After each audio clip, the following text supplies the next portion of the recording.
హాస్టళ్ల సమస్యల మీద మేము మీ దృష్టికి తీసుకొస్తున్నాం. సంక్షేమం షెడ్యూల్డ్ క్యాస్ట్ స్టూడెంట్స్ కోసం కేంద్ర ప్రభుత్వం తీసుకొచ్చిన జీవో వలన షెడ్యూల్డ్ క్యాస్ట్ స్టూడెంట్స్ అందరూ కూడా ఇబ్బంది పడతా ఉన్నారు. ఆ జీవో ఏంటంటే central government 60%, state government 40% student అకౌంట్కు డైరెక్ట్ మనీ ట్రాన్స్ఫర్ చేస్తుంది. దాని వలన విద్యార్థులు మనీ సరైన టైంకి రాకపోవడం వలన కాలేజీలు వాళ్ళు సర్టిఫికెట్లు ఇవ్వకుండా వాళ్ళు ఫీజు కడితేనే ఇస్తామని చెప్తూ ఆ విద్యార్థులను ఆ సంవత్సరం మిగతా పై చదువులకు పోవాలనంటే సర్టిఫికెట్లు ఇవ్వకపోవడంతో చదువులు ఆపేస్తూ ఉన్నారు. కాబట్టి central government, state government scheduled caste ఎవరైతే ఎంపీలు ఉంటారో అందరూ కలిసి మాట్లాడి రాష్ట్ర ప్రభుత్వము, సెంట్రల్ గవర్నమెంట్ ప్రభుత్వాలు మాట్లాడి షెడ్యూల్డ్ కాస్ట్ విద్యార్థులకు వచ్చే సంవత్సరం అన్యాయం జరగకుండా నేరుగా కాలేజ్ అకౌంట్కి వెళ్ళే విధంగా చర్య తీసుకోండి. విద్యార్థి అకౌంట్కు ఎప్పుడైతే మనీ ట్రాన్స్ఫర్ జరుగుతుందో ఆ విద్యార్థి కూడా ఆ డబ్బులను మిస్యూజ్ చేస్తూ జరగొచ్చే అవకాశాలు కూడా ఉంటాయి. అట్లా కాబట్టి డైరెక్ట్ కాలేజీకి పోతే విద్యార్థి ప్రశాంతంగా వచ్చి చదువుకొని వాడు చదువుకొని వెళ్ళిపోతాడు. కాబట్టి ప్రభుత్వాలు రెండు, సెంట్రల్ గవర్నమెంట్, స్టేట్ గవర్నమెంట్ తక్షణమే ఈ అకాడమిక్ ఇయరే విద్యార్థులకు డైరెక్ట్ కాలేజీకి ఫీజు పోయే విధంగా విద్యార్థులకు కాకుండా చర్య తీసుకోవాలనేది మేజర్ ఎజెండా. తర్వాత వచ్చేసి ఈ మధ్యకాలంలో సీఎం దృష్టికి షెడ్యూల్డ్ క్యాస్ట్ మేధావులు కానీ లీడర్లు కానీ చాలామంది ఒక నింబోలిహాడ్డ హాస్టల్ గురించి మాట్లాడుతూ ఉన్నారు. నింబోలిహాడ్డ గురించి మా ఆర్గనైజేషన్ ఈ తెలంగాణ రాకముందు నుంచి హాస్టళ్ల సమస్యల మీద పోరాటం చేస్తుంది. దాంట్లో భాగంగానే ఆ నింబోలిహాడ్డ విషయము మేము ప్రతిదీ కూడా క్షుణ్ణంగా ఎప్పుడైతే క్లోజ్ చేసిన డే 1 నుంచి మేము ప్రతిసారి డిస్టిక్ ఆఫీసర్కు వచ్చిన హైదరాబాద్ జిల్లా ప్రతి కలెక్టర్లకు ప్రతిసారి లెటర్లు ఇస్తూ దాని మీద ఒక నివేదిక తీసుకురావడం జరిగింది. ఇంజనీరింగ్ వాళ్ళకు వాళ్ళు ఒక ఫైల్ ఏమని రాశారంటే డిస్మెంటిల్ అనే వాడు ఫైల్ రాయడం వలన ఆ బిల్డింగ్ క్లోజ్ చేస్తున్నామని ఆఫీసర్లు కానీ వీళ్ళందరూ చెప్పడం జరిగింది. దానికి మేమేం చేసినాము, ఇంజనీరింగ్ వాళ్ళు డిస్మెంటిల్ అంటే ఒక మనిషికి ఒక దగ్గర కొట్టినప్పుడు ఏడగొట్టింది అనేది ఒక క్లారిటీ ఉంటుంది. ఆ రకంగా డిస్మెంటిల్ అనేవాడు మాకు కరెక్ట్ కాదు, బిల్డింగ్ మొత్తం టెస్ట్ చేసి మాకు రిపోర్ట్ ఇవ్వాలని మేము ఇంజనీరింగ్ వాళ్ళకి ఇవ్వడంతోన ఇంజనీరింగ్ వాళ్ళు ప్రైవేట్ ఏజెన్సీ వాళ్ళకి ఇచ్చేసి దాని మీద ఒక క్లారిటీ ఇన్ఫర్మేషన్ రీసెంట్గా రావడం జరిగింది. చిన్న చిన్న రిపేర్లు చేసుకొని ఓపెన్ చేసుకోవచ్చు అనే విధంగా ఆ ఇంజనీరింగ్ రిపోర్ట్లో ఉంది. కాబట్టి చాలామంది మేధావులు చెప్పే విషయాలు కూలగొట్టాలి, ఇంకోటి చేయాలి. కూలగొడితే 600 మంది విద్యార్థులు ఇబ్బంది పడతారు. మేధావులు ఎవరైనా సరే ప్రభుత్వానికి సమాచారం ఇచ్చేటప్పుడు గ్రౌండ్ స్థాయిలో సమాచారాన్ని తెలుసుకొని ఇస్తే విద్యార్థులు నష్టపోరు. మనం ఇచ్చే నివేదిక సీఎం గారికి తెలిసి మీరు చెప్పేదాన్ని బట్టి సీఎం గారు చేస్తారు. సరైన రిపోర్ట్ ఇచ్చేసి న్యాయం చేయాలనేదే మా ఒక ముఖ్య ఉద్దేశం. ఒకవేళ కూలగొట్టి కట్టియాలని ఉద్దేశం ఉన్నప్పుడు ఇదే కాంగ్రెస్ గవర్నమెంటు 2013-14 ఒక జీవో ఇచ్చింది ఉమ్మడి ప్రభుత్వంలో. ఇదే హైదరాబాదు జిల్లాలో 6 కాలేజ్ హాస్టల్ కట్టాల్సి ఉంది. ఎప్పుడు కాంగ్రెస్ గవర్నమెంట్ 2013-14 ఇచ్చిన జీవో ఇప్పటి వరకు 2 టర్ములు టీఆర్ఎస్ ప్రభుత్వం దాని మీద యాక్షన్ తీసుకోలేదు. ఈ ప్రభుత్వం కూడా ఇప్పటి వరకు కూడా దాని మీద యాక్షన్ తీసుకోలేదు. హైదరాబాదులో అందరూ కూడా ప్రైవేట్ బిల్డింగ్లలో ఉంటున్నాయి గవర్నమెంట్ హాస్టల్స్. దానిలోకి ఎంత రెంట్ పోతుంది, దానివలన ఎంతమంది లాస్ అవుతున్నారు, సరైన ప్లేస్ లేక.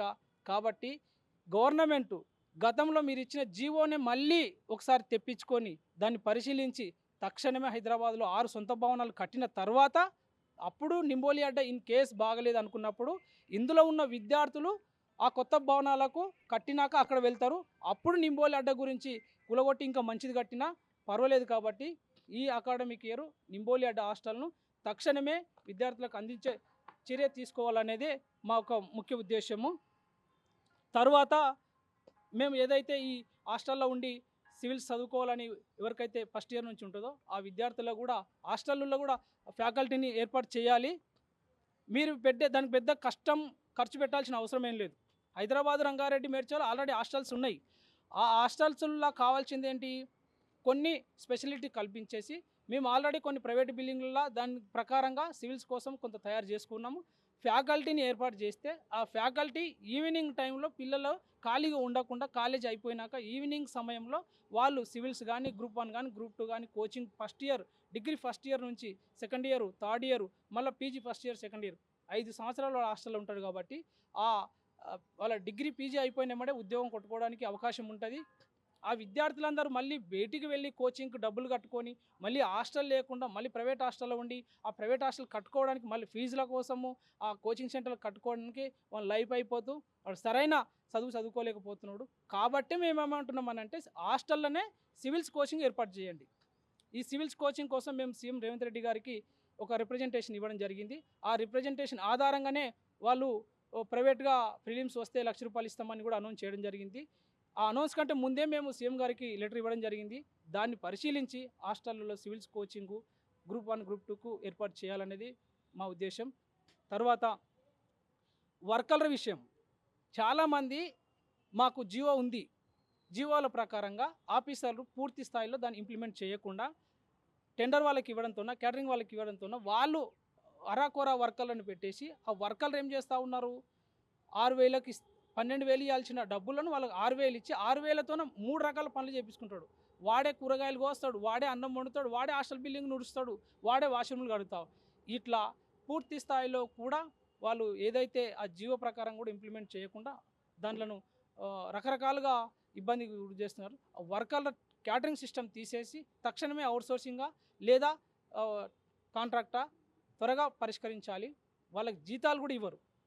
నెలనాడు ప్రభుత్వ ఆఫీసర్కు నెలనాడు జీతం వస్తుంది, బడుగు బలహీన వర్గాలకు జీతం రాదు.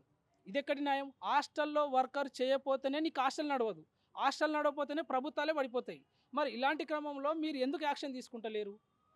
హాస్టల్ అనే ఒక బడుగు బలహీన వర్గాలు వాళ్ళను ఎవరు అడగలేరనే, లేకపోతే వాళ్ళ గురించి ఎందుకనే? ఈరోజు ఒక ఆఫీసరు హెచ్డబ్ల్యూలో అక్కడ పోయి దర్జాగా ఉంటున్నాడంటే వాడు పొద్దున 4 గంటలకు లేచి వచ్చి హాస్టల్లో పెద్ద పెద్ద అండీలను వండుతున్నాడు అని అంటే నీవు హ్యాపీగా ఉంటున్నావు. వాళ్ళ గురించి ఎవరు పట్టించుకుంటున్నారు? డిస్టిక్ ఆఫీసరు సైలెంట్గా ఉంటున్నారు, పై ఆఫీసర్లు సైలెంట్గా ఉంటున్నారు, ప్రభుత్వాలు కూడా వాళ్ళని చూసి వదిలేసినట్టున్నారు. ఒక్కసారి హాస్టల్ వర్కర్లుగా బంద్ చేస్తే విద్యార్థులందరూ రోడ్డు మీదకి వస్తారు, వాళ్ళ జీవితాలు ఆగమైపోతాయి. వాళ్ళు పొద్దున లేచి 4 గంటలకు వచ్చి అన్ని రకాలుగా వంటలు చేసి పిల్లలకు టైంకి అందిస్తే వాళ్ళకు నెలనాడు జీతం కూడా ఇయ్యరు. ఇచ్చే జీతంలో 12,000 ఇవ్వాల్సింది ఉంటే 6,000 ఇస్తారు. ఒక పని చేయించేది 3 పనులు చేయించుకుంటారు.